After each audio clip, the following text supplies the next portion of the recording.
alaikum. Hello my dear students, how are you? I am also fine. I hope you are well by the grace of Almighty Allah. Today I am teaching about the importance grammar, right form of verb. আশা করি বিগত ক্লাসের ন্যায় আজকেও তোমরা খাতা কলম নিয়ে প্রস্তুত আছো।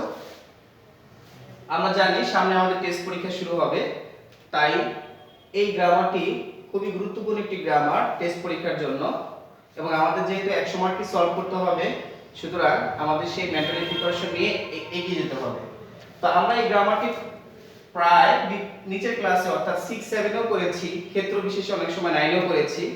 তারপরও এই গ্রামারটা স্টুডেন্ট বেশিরভাগ ক্ষেত্রে ভুল করে, কারণ এখানে বেসিক অনেকগুলো বিষয় জানা থাকাটা খুব জরুরি, যেটা আমরা অনেকেই করতে চাই না বা করতে পারি না। তো আমরা যদি সঠিকভাবে ক্লাসটা ধারাবাহিকভাবে সম্পন্ন করি, তাহলে আশা করি গ্রামারটি আমরা শিখতে পারবো। ইতিমধ্যে তোমরা বোর্ডে 3টি ক্লু দেখতে পাচ্ছ। One of them clue matching, second tense নির্ণয়, থার্ড ওয়ান ভার্বের সঠিক রূপ বসানো। অর্থাৎ রাইট ফর্ম ভার্ব আমাকে যখন এই গ্রামারটা আমরা সলভ করব, তখন এই 3টি ধাপে আমাদের এই কাজটি সম্পন্ন করতে হবে। ফার্স্ট ধাপটি হচ্ছে ক্লু ম্যাচিং। একটু ইমাজিন করে দেখো যে তোমাদের এই গ্রামারটিতে বক্সে কিন্তু বেশ কয়েকটি ক্লু দেওয়া থাকবে, অর্থাৎ 10টি বাক্যের জন্য তোমাকে 10টি শব্দ ম্যাচ করতে হবে বক্স থেকে নিয়ে।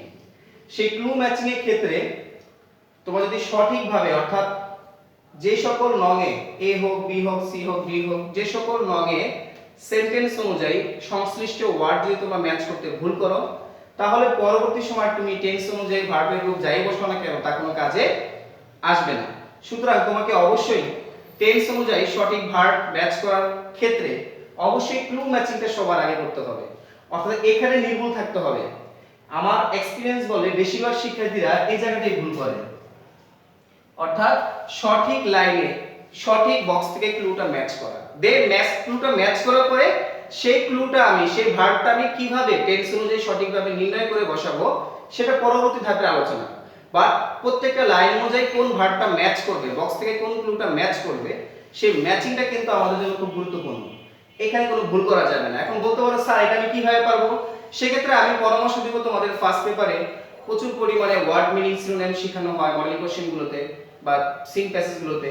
সেগুলো তোমাদের চেষ্টা করতে হবে যত পরিমাণ ওয়ার্ডে তখন নেওয়া যায়, ভোকাবুলারিটাকে স্ট্রং করতে হবে। পাশাপাশি দেখা গেছে তোমাদের এই সেকেন্ড পেপারে তোমরা এই গ্রামারটা যতগুলো প্র্যাকটিস করবে মডেল কোশ্চেন বা এক্সারসাইজ, সেখানে প্রত্যেকটা লাইনের আগে হার্ড ওয়ার্ড বাছাই করে সেখানে না জানা কঠিন বা কঠিন শব্দগুলো তোমাদের ম্যাচ করতে হবে। সেই কঠিন শব্দের অর্থগুলো তোমাদের জেনে নিয়ে তারপর প্র্যাকটিস করতে হবে। তাহলে তুমি আস্তে আস্তে শব্দের দখল যত বেশি তোমার বাড়বে, তত বেশি তুমি কাজ করতে পারবে। তাহলে এটাকে আমরা ক্লু ম্যাচিং বলতে পারি বা ভার্ব ম্যাচিং, অর্থাৎ বক্স থেকে আমাকে যে ম্যাচ করতে হবে সেটাই হচ্ছে গুরুত্বপূর্ণ বিষয়। এর পরবর্তী ধাপটা হচ্ছে টেন্স নির্ণয়। আমরা জানি যে আসলে আমাদের টোটালি টেন্স 12 প্রকার। আমরা শিখি মূলত 3 প্রকার, প্রেজেন্ট, পাস্ট, ফিউচার, কিন্তু প্রত্যেকটারই আবার ইন্ডিভিজুয়াল 4টি প্রকার আছে। আমরা জানি indefinite, continuous, perfect and perfect continuous. আমাদের ক্লাস 10 এর স্টুডেন্ট হিসেবে কিন্তু আমাদের সকলের এই টেন্সের প্রকারভেদগুলো জানার কথা। তারপর অনেক সময় আমরা বিভিন্ন কারণেই হোক, প্র্যাকটিসের অভাবে হোক, আমরা ভুলে যাই। কিন্তু রাইট ফর্ম ভার্ব করার ক্ষেত্রে কিন্তু আমাদের ভুলে যাওয়া এই টেন্সের স্ট্রাকচারগুলো কখনোই ভোলা যাবে না। তাহলে কিন্তু আমি কোন বাক্যটি কোন টেন্সে আছে তা নির্ণয় করতে পারবো না। এটা আমাদের জানতে হবে। দেন হচ্ছে আমাদের ভার্বের সঠিক রূপ বসানো। এটাও কিন্তু তোমাদের খেয়াল করতে হবে। আমরা ছোট ক্লাসে কিন্তু প্রেজেন্ট, পাস্ট, তারপরে পাস্ট পার্টিসিপল,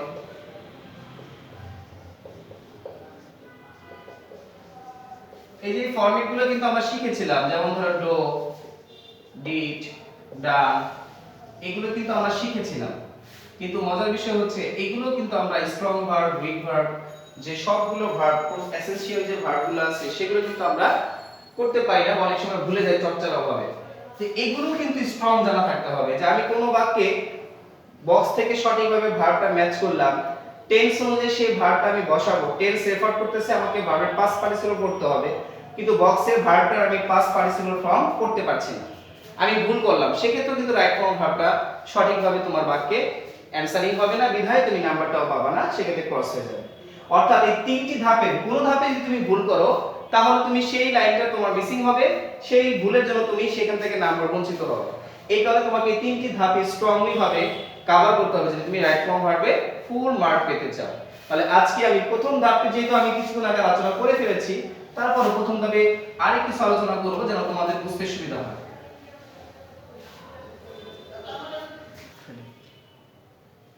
তাহলে আমাদের খেয়াল করতে হবে যে আমাদের প্রথম ধাপটি হচ্ছে কি ক্লু ম্যাচিং বা ভার্ব ম্যাচিং। এটা আমরা কিভাবে জানবো? আমরা কিন্তু প্রথমেই বলেছিলাম first paper then second paper যখন এই গ্রামারটা আমরা প্র্যাকটিস করব, সেই গ্রামারটা আমরা সংশ্লিষ্ট মডিউলের প্রত্যেকটা লাইন প্রত্যেকটি শব্দের অর্থ আমাকে জানতে হবে। তাই হার্ড ওয়ার্ডগুলো বাছাই করে অর্থগুলো জেনে যখন আমি কাজ করব তখন আমার শব্দের দখল বেশি হবে, তখন আমি লাইনের মানেটা বুঝতে পারবো। আর যদি তুমি প্রত্যেকটা A B C D E F G লাইনের মানেটা বুঝতে পারো তখন কিন্তু তুমি বক্স থেকে সহজেই কোন লাইনে কোন শব্দটা বসবে তা অনুমান করতে পারবা। তখনই কিন্তু তোমাদের এই ধাপটি কাজটি সম্পূর্ণ করা যাবে নির্ভুলভাবে। পাশাপাশি ফার্স্ট পেপারে আমাদের প্রত্যেকটি প্যাসেজে সিন প্যাসেজে আমাদের হার্ড ওয়ার্ড বাছাই সিনোনিম সহ আমাদের শিখতে হবে। তাহলেও কিন্তু প্রত্যেকটা লাইনে অনেকগুলো শব্দ আমরা শিখতে পারবো। সেই শব্দগুলো কিন্তু আমাকে সেকেন্ড পেপারে প্রত্যেকটা বিভিন্ন জায়গায় লাইনের অর্থ বুঝতে কিন্তু আমাকে কি করবে, হেল্প করবে। তাহলে আমরা একটু খেয়াল করি ক্লু ম্যাচিং বা ভার্ব ম্যাচিং এ কি কি জটিলতা থাকে। এখানে কিন্তু কিছু কিছু বিষয় থাকে, যেমন ওয়ান অফ देम অনেক সময় বি ভার্ব দেওয়া থাকে, শুধু বি। বক্সে কি থাকতে পারে, বি। তাহলে বিটা আমরা কিভাবে শিখব? বি বলতে কিন্তু আমরা জানি সাধারণত auxiliary verb am is are was were। এখানে shall will can may এগুলো আসতে পারে। আবার এখানে have has had, অর্থাৎ যে সকল সাহায্যকারী ভার্বগুলো টেন্সের সাথে সরাসরি রিলেটেড থাকে ওই ধরনের সাহায্যকারী ভার্বগুলো কিন্তু বি ভার্ব হিসেবে গণ্য হবে। এখন বিটাকে যদি আবার দুই ভাগে ভাগ করা যায়, এটাকে আবার দুই ভাবে লেখা যায়, সেটা হচ্ছে এক নাম্বারটা হচ্ছে টু বি। যদি টু বি বলা হয় তখন কিন্তু আমাকে চিন্তা করতে হবে এগুলো, এখানে কিন্তু আমাদের এগুলো ক্যানের জায়গায় কুড হইতে পারে, আবার মের জায়গায় মাইট হইতে পারে, উইলের জায়গায় উড হইতে পারে, শেলের জায়গায় শুড হইতে পারে। এভাবে কিন্তু টেন্স অনুযায়ী আবার কাজ হইতে পারে। অর্থাৎ বি ভার্বটা কিন্তু সকল মডাল সাথে সাধারণ অক্সিলারি ভার্বগুলো আছে তাদেরকেই বোঝায়। আর টু বিটা যদি আমরা চিন্তা করি তাহলে কিন্তু আলাদাভাবে আমাদের চিন্তা করতে হবে am is are was were shall will can may, শুধু এতটুকু চিন্তা করতে হবে। আর যদি আমরা টু হ্যাভটা চিন্তা করি যে টু হ্যাভ, এইভাবে কিন্তু বক্সে থাকতে পারে।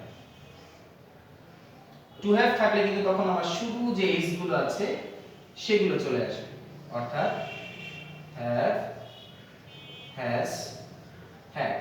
আবার টেন্স অনুযায়ী বা সেন্টেন্স অনুযায়ী তোমার শ্যাল হ্যাভ বা উইল হ্যাভ, শুড হ্যাভ বা কুড হ্যাভ, মাইট হ্যাভ বা মে হ্যাভ এভাবেও কিন্তু আসতে পারে। কিন্তু বেসিক্যালি কিন্তু এই তিনটার ব্যবহার সবচেয়ে বেশি হয়। বেসিক্যালি টু বি হিসেবে এগুলোর ব্যবহার সবচেয়ে বেশি হয়। অর্থাৎ আমরা এটা যারা না জানি তারা উঠিয়ে নিব, যারা জানি তারা ভালো করে আবার রিভিশন করে নিব। তাহলে কি আমাদের বক্সে এই শব্দগুলোকে কনফিউশন তৈরি করবে না। এই ব্যাপারটা মাথায় রাখতে হবে যে বক্সে ক্লুগুলোর মধ্যে কিন্তু এই বিটা অনেক সময় থাকবে, শুধু বি থাকতে পারে, তখন আমি টোটালটা নিয়ে ভাববো। টু বি থাকলে আমি শুধু এগুলো নিয়ে ভাববো। টু হ্যাভ থাকলে আমি শুধু হ্যাভ হ্যাজ হ্যাড এই তিনটি শব্দ নিয়ে ভাববো। তাহলে কিন্তু আমার কি ম্যাচিং করতে সুবিধা হবে। আশা করি তাহলে কি আমরা ক্লু ম্যাচিংটা বুঝতে পেরেছি, ক্লু বা ভার্ব ম্যাচিং। আর কোনো জটিলতা নাই। বাকি বিষয়গুলো হচ্ছে কোন verb A B C D E F G এভাবে এইচ পর্যন্ত কোন ভার্বটি কোন লাইনে বসবে, সে লাইনটার মানে বুঝে এবং ভার্বের অর্থ বুঝে আমাকে সেটা ম্যাচ করতে হবে। এটি হচ্ছে আমার এই তিনটি ধাপের প্রথম ধাপ। আর বাকিটা তো বললাম বি ভার্বের যে ব্যাপারটা থাকে সেটা আমরা বুঝে নিলাম। তাহলে আমরা প্রথম ধাপটি পারবো, বাকিটুকু তোমাদের নির্ভর করবে তোমরা কতটুকু প্র্যাকটিস করছো এবং কতটুকু ভোকাবুলারি দখল করছো তার উপর নির্ভর করবে। তাহলে আমরা এখন চিন্তা করি দ্বিতীয় ধাপ অর্থাৎ টেন্স নির্ণয়। এটি খুবই গুরুত্বপূর্ণ। এই টেন্স নির্ণয়ের ক্ষেত্রে আমাদেরকে টেন্সগুলো জানতে হবে। আমরা ছোট ক্লাস থেকে শিখছি, তারপর আমরা আজকে যেহেতু আমি ক্লাসটি আবার রিভিউ করছি তাহলে আমাকে অবশ্যই আবার সংক্ষেপে হইলো বিষয়টাকে উপস্থাপন করতে হবে এবং তোমাদেরও সেই বিষয়টা কি করতে হবে, আবার একটু রিভিশন করতে হবে।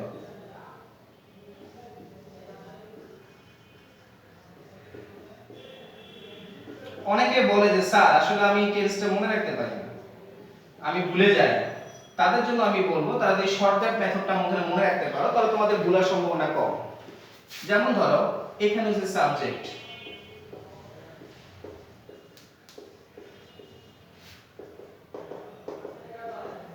একটু ভালো করে খেয়াল করে দেখো, শেষে হবে অবজেক্ট বা এক্সটেনশন।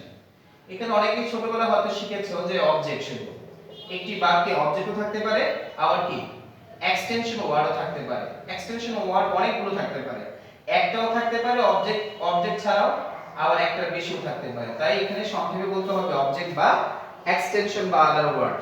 তাহলে একটু ভালো করে খেয়াল করে দেখো, শুরুতেই প্রত্যেকটি সাবজেক্ট আছে এবং প্রত্যেকটি শেষে কি আছে অবজেক্ট বা এক্সটেনশন আছে। শুধুমাত্র আমাকে মাঝখানের বিষয়গুলো মনে রাখতে হবে। মাঝখানের বিষয়টা কি? প্রেজেন্ট ইনডিফিনিট টেন্স হচ্ছে ভার্বের মূল রূপ, যেটাকে আমরা প্রেজেন্ট ফর্ম বলি।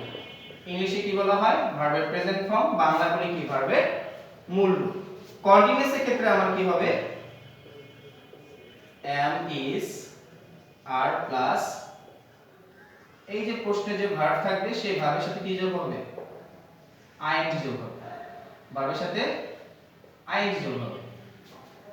দেন অবজেক্ট এক্সটেনশন। পারফেক্ট এ হচ্ছে শুধুমাত্র আমার কি have বা has প্লাস ভার্বের পাস্ট পার্টিসিপল ফর্ম। আর পারফেক্ট কন্টিনিউয়াস এ সেক্ষেত্রে আমার have বা has প্লাস being প্লাস ভার্বের সাথে be প্লাস ing লেখা যায় সংক্ষেপে। ভার্বের সাথে কি হবে? ing যোগ হবে প্লাস অবজেক্ট বা এক্সটেনশন। এখানে একটু ফলোইং করো, এখানে আসলে মুখস্থ করার বিষয়টা কোনটা। যদি তোমরা এই চারটি ভালোভাবে মনে রাখো যে প্রত্যেকটার প্রথমে সাবজেক্ট, তাহলে এটা মুখস্থ করার দরকার নেই। বুঝতে পারলে তোমরা একটা দিয়ে সবটা করতে পারবে। এটা যদি ভালো করে মনে রাখতে পারো এটাও সেম। তাহলে মূলত মুখস্থ করার বিষয়টা কি? এখানে আগে এই কন্টিনিউয়াসটা বুঝতে হবে। এটা প্রেজেন্ট হোক, পাস্ট হোক এবং ফিউচার হোক, তিনটা কন্টিনিউয়াসের ক্ষেত্রে অর্থাৎ প্রেজেন্ট হোক, পাস্ট হোক এবং ফিউচার হোক, মনে রাখবা কন্টিনিউয়াস মানে হচ্ছে চলছে। কারেন্ট দ্যাটস মিন চলছে। চলছে মানে কি? দ্যাট স্টপ না, চলছে। এই চলা মানে হচ্ছে আইএনজি। মনে রাখতে হবে যত জায়গায় চলছে বোঝায় বাংলায়, ইংলিশে তার কি করতে হয়? ভার্বের আইএনজি একটা হয় বাক্যগুলোতে। আমি ভাত খাচ্ছি, এটিং। আমি যাচ্ছি, গোয়িং। অর্থাৎ যত জায়গায় চলছে, কাজটা থেমে নেই, শুরু হয়েছিল বাট এখন তো থামে নাই, চলতেছে। সে দৌড়াচ্ছে, তার মানে কি দৌড় থামে নাই, দৌড় শুরু করেছিল কখনো কখনো। এই চলা মানে হচ্ছে রানিং, দ্যাটস মিন আইএনজি হবে ভার্বে, দ্যাটস মিন আইএনজি হবে। তাহলে আমাদের কি করতে হবে? এই জায়গাটায় তোমাদের সহজে শিখতে হবে যে জিনিসটা কন্টিনিউয়াস মানে ভার্বের আইএনজি, তার মানে এই জায়গাটায় মুখস্থ করার কিন্তু জায়গা আছে এটা। আর পারফেক্টে মুখস্থ করার জায়গা হচ্ছে এইটা, হ্যাভ বা হ্যাজ ভার্বের পাস্ট পার্টিসিপল ফর্ম। এখন এই যে অনেকেই ধারণা করে যে আসলে স্যার তাহলে পারফেক্ট কন্টিনিউয়াসটা কি? কখনো ভাবছো পারফেক্ট কন্টিনিউয়াসটা কি? খেয়াল করো, শুধু পারফেক্টের হচ্ছে তুমি নিবা হ্যাভ বা হ্যাজ, আর এই কন্টিনিউয়াস মানে হচ্ছে ভার্বের আইএনজি, যেটা কিছুক্ষণ আগে বলছিলাম সেটাই কিন্তু হয়ে গেছে। অর্থাৎ মূল ভাবের ব্যাপারটা হচ্ছে ভার্বের আইএনজি যেটা কন্টিনিউয়াস, আর পারফেক্ট হচ্ছে পারফেক্ট থেকে সাহায্যকারী ভার্ব নেওয়া হলো হ্যাভ বা হ্যাজ। তার মানে আলাদাভাবে যদি এখানে মুখস্থ করার জায়গা থাকে তাহলে শুধুমাত্র কি বিং। আমি আবারো বলছি, প্রথমে যেটা মুখস্থ করার জায়গা হচ্ছে ভার্বের মূল রূপ, ইনডিফিনিট মানে ভার্বের মূল রূপ, প্রেজেন্ট কন্টিনিউয়াস মানে am is প্লাস ভার্বের আইএনজি, পারফেক্ট মানে হচ্ছে হ্যাভ বা হ্যাজ ভার্বের পাস্ট পার্টিসিপল ফর্ম, আর পারফেক্ট কন্টিনিউয়াস মানে হচ্ছে পারফেক্টের হ্যাভ বা হ্যাজ আর কন্টিনিউয়াসের ভার্বের আইএনজি। তাহলে মুখস্থ করার জায়গা কোনটা? বিং। কিন্তু তোমরা এটা যদি ভালো করে বুঝতে পারো তাহলে কিন্তু সহজে তোমরা মনে রাখতে পারবে। তাহলে আমরা এবার আসি পাস্ট। যদি আমাদের এখানে বলি যে আমরা পাস্ট শিখব তাহলে কি হবে? তাহলে ভেরি সিম্পল, তাহলে এই জায়গাটা হবে ভার্বের পাস্ট ফর্ম। কি হবে? ভার্বের পাস্ট ফর্ম। আর আগের মতো এগুলো সবই থাকবে। এই জায়গাটা শুধুমাত্র আমার শিখতে হবে ওয়াজ বা ওয়্যার, ওয়াজ বা ওয়্যার। তাহলে দেখো ভার্বের আইএনজি আমি তো আগেই বলছিলাম কন্টিনিউয়াস মানে ভার্বের আইএনজি, সেটা পাস্ট প্রেজেন্ট হোক, পাস্ট হোক, ফিউচার হোক। তাহলে পাস্টের ক্ষেত্রে দেখো আমি শুধু ওয়াজ বা মুখস্থ করলে কিন্তু আমার পাস্ট কন্টিনিউয়াস মুখস্থ হয়ে যাচ্ছে, কারণ পাস্টেও ভার্বের প্লাস আইএনজি আছে, অবজেক্ট এক্সটেনশন শুরুতে সাবজেক্ট আছে। এখানে শুধুমাত্র কি ভার্বের পাস্ট ফর্ম। পারফেক্টে এখানে শুধুমাত্র হ্যাড হবে, পারফেক্টের ক্ষেত্রে কি হবে শুধুমাত্র হ্যাড হবে। আমি সংক্ষেপে মুছে দিচ্ছি, তোমরা আবার উঠিয়ে নিও, তাহলে তোমাদের কি করতে হবে মুছতে করতে বা মনে রাখতে সুবিধা হবে। আবার এই জায়গাটা যদি শুধু হ্যাড, আমি আবারও বলছি পারফেক্ট যদি পাস্টে শুধু হ্যাড হয় তাহলে লাস্টে তো পারফেক্ট কন্টিনিউয়াস, তাহলে পাস্ট পারফেক্ট কন্টিনিউয়াসে কি হবে, যেহেতু আমি পারফেক্ট থেকে সাহায্যকারী ভার্ব নিই, এখানে তো সাহায্যকারী শুধু হ্যাড, তাহলে এখানেও শুধু হ্যাড হবে। এখানেও যেহেতু কন্টিনিউয়াস মানে ভার্বের আইএনজি, তাহলে এখানেও ভার্বের আইএনজি থাকছে, তার মানে এখানেও কিন্তু আগের মতো মুক্ত করা জায়গা হচ্ছে শুধু বিন। দেখো দ্যাটস মিন পাস্ট হয়ে গেল, তার মানে আমি কিন্তু সব আবার লিখলাম না, শুধুমাত্র এই জায়গাটা লিখলাম, এই জায়গাটা লিখলাম আর এই জায়গাটা লিখলাম, মানে তিনটা লেখার কারণে এই হ্যাডটাকে কপি করে ফেলছি আর এই ভার্বের আইএনজি অলওয়েজ থাকবে। তার মানে পারফেক্ট কন্টিনিউয়াস মানে পারফেক্ট থেকে অক্সিলারি ভার্ব আসবে আর কন্টিনিউয়াস এর মূল ভার্ব আসবে, এটা কিন্তু সহজে মনে রাখা যায়। তাহলে এবার আসি আমরা কি ফিউচার, তাহলে সহজে কিন্তু আমরা আবার কি করতে পারবো ফিউচার শিখতে পারবো। তাহলে আমি এটাকে তোমাদের বোঝার সুবিধার্থে আবার সম্পূর্ণভাবে মুছে ফেললাম, বাট এর টেনশন করার দরকার নেই কারণ ফিউচারও কিন্তু প্রায় একই সেম। আমি যদি এখন ফিউচার শিখি সেক্ষেত্রেও দেখা যায় ফিউচারে আমাদের দুইটা সাহায্যকারী ভার্ব থাকবে, উইল বা শ্যাল বা উইল যেভাবে লিখি না কেন, প্লাস ভার্বের মূল রূপ প্লাস অবজেক্ট অ্যাকশন। এখানে কি হবে ওই যে শ্যাল উইল লিখছিলাম, তাহলে শ্যাল বা উইল বি, শ্যাল বা উইল বি অর্থাৎ শ্যাল বি বা will be plus verb plus ING then object extension. পারফেক্টে কি হবে শ্যাল হ্যাভ, এখানে হ্যাজ এর কাজ নাই, বা উইল হ্যাভ প্লাস আমরা জানি পারফেক্ট মানে হচ্ছে ভার্বের পাস্ট পার্টিসিপল ফর্ম। আর পারফেক্ট কন্টিনিউয়াস আমি আগেও বলছি পারফেক্ট কন্টিনিউয়াস মানে পারফেক্ট থেকে আনবো কি সাহায্যকারী ভার্ব, তাহলে সাহায্যকারী ভার্ব কি আছে এখানে শ্যাল হ্যাভ বা উইল হ্যাভ, তারপরে কি আসবে সূত্র অনুযায়ী বিন। পারফেক্ট কন্টিনিউয়াসে কিন্তু বিন আসে, যেহেতু জায়গা একটু কম তাই আমরা এই জায়গাটা একটু নিচে লিখি, প্লাস বিন প্লাস ওই যে কন্টিনিউয়াস এর ভার্বে কি হবে আইএনজি, লাস্টে কি অবজেক্ট বা এক্সটেনশন। অর্থাৎ এখানেও খেয়াল করে দেখো এখানে কিন্তু মুক্ত করার জায়গা শ্যাল বা উইল, কারণ ভার্বের মূল রূপ আমরা প্রেজেন্ট ইনডিফিনিটে শিখছিলাম সেখান থেকে মনে রাখতে পারি। তারপর এখানে মুক্ত করা জায়গা কিন্তু সেই আবার শ্যাল বি বা উইল বি, অর্থাৎ ভার্বের আইএনজি আমাদের প্রেজেন্টেও ছিল পাস্টেও ছিল। এখানে কিন্তু মুক্ত করা জায়গা হচ্ছে শ্যাল হ্যাভ বা উইল হ্যাভ, কারণ আমাদের ভার্বের পাস্ট পার্টিসিপল ফর্ম প্রেজেন্ট পারফেক্টও ছিল পাস্ট পারফেক্টও ছিল। এখানে কিন্তু মুক্ত করা জায়গা আমার দৃষ্টিভঙ্গি থেকে শুধুমাত্র বিন, কারণ দেখো পারফেক্ট মানে হচ্ছে পারফেক্টের অক্সিলারি ভার্ব যেটা আমি বসিয়ে ফেললাম, আর কন্টিনিউয়াস মানে হচ্ছে কন্টিনিউয়াসের মূল ভার্ব যেটা আমি লাস্টে লিখলাম। অর্থাৎ সহজে যদি মনে রাখতে পারো তাহলে কিন্তু আমরা সহজেই বুঝতে পারবো। তার মানে ব্যাপারটা কি দাঁড়ায়, ব্যাপারটা হচ্ছে ইনডিফিনিট মানে প্রেজেন্ট মূল রূপ, পাস্ট রূপ, আর ফিউচার হচ্ছে শ্যাল বা উইল মূল রূপ। কন্টিনিউয়াস মানে হচ্ছে মূল ভার্বের আইএনজি ফর্ম, এটা মাথায় রাখতে হবে। তাহলে মুক্ত করা জায়গা কোনটা, মুক্ত করা জায়গা হচ্ছে প্রেজেন্টের ক্ষেত্রে am is are, পাস্টের ক্ষেত্রে was were, আর ফিউচারের ক্ষেত্রে shall বা will be, এই জায়গাটা হচ্ছে মুক্ত করা জায়গা। পারফেক্ট মানে হচ্ছে সব সময় ভার্বের পাস্ট পার্টিসিপল ফর্ম, এটা মনে রাখতে হবে। পারফেক্ট মানে হচ্ছে সব সময় ভার্বের পাস্ট পার্টিসিপল ফর্ম, এটা প্রেজেন্ট হোক পাস্ট হোক আর ফিউচার হোক। সেক্ষেত্রে দেখা যাচ্ছে প্রেজেন্টের ক্ষেত্রে মুক্ত করা জায়গা হচ্ছে হ্যাভ বা হ্যাজ, পাস্টের ক্ষেত্রে মুক্ত করা জায়গা হচ্ছে শুধু হ্যাড, আর ফিউচারের ক্ষেত্রে জায়গা হচ্ছে শুধু শ্যাল হ্যাভ বা উইল হ্যাভ। আর যদি আমি পারফেক্ট পর্যন্ত ভালো করে মনে রাখতে পারি তাহলে পারফেক্ট থেকে আমি সাহায্যকারী ভার্ব নিব পারফেক্ট কন্টিনিউয়াসে, আর কন্টিনিউয়াস টেন্স থেকে মূল ভার্বের ফর্ম নিব পারফেক্ট কন্টিনিউয়াসে। সেই ক্ষেত্রে পারফেক্ট থেকে আমি হ্যাভ বা হ্যাজ বা হ্যাড বা ফিউচারের ক্ষেত্রে শ্যাল হ্যাভ উইল হ্যাভ নিব, আর কন্টিনিউয়াসের ক্ষেত্রে আমরা মূল ভার্বের আইএনজি নিব। আর শুধুমাত্র মাঝখানে বসবে কি বিন, তাহলে মুক্ত করা জায়গা কোনটা বিন। আশা করি আমার আলোচনা বুঝতে পেরেছো, আর যারা না বুঝতে পারবা তারা এটা নোট করে ভালো করে মেমোরাইজ করবা। তাহলে আজকে আমার আলোচনা হলো প্রথম ধাপ এবং দ্বিতীয় ধাপ, আগামী ক্লাসে আমরা তৃতীয় ধাপ নিয়ে আলোচনা করব, এবং এটার আলোকে আমরা বাকি নিয়মগুলো কিছু বেসিক রুল আছে সেই রুলগুলো না জানলে আমরা সলভ করতে পারবো না, সেই রুলসগুলো আমরা পরবর্তীতে আলোচনা করব। তাহলে সেই পর্যন্ত সবাই ভালো থাকবে এবং তোমাদের প্রি টেস্টের সিলেবাসে একটি প্যারাগ্রাফ এবং একটি সিভি থাকবে, প্রথম একটি প্যারাগ্রাফ প্রথম একটি সিভি, এগুলো কমপ্লিট করবে। তো সবাই ভালো থাকবে, আল্লাহ হাফেজ।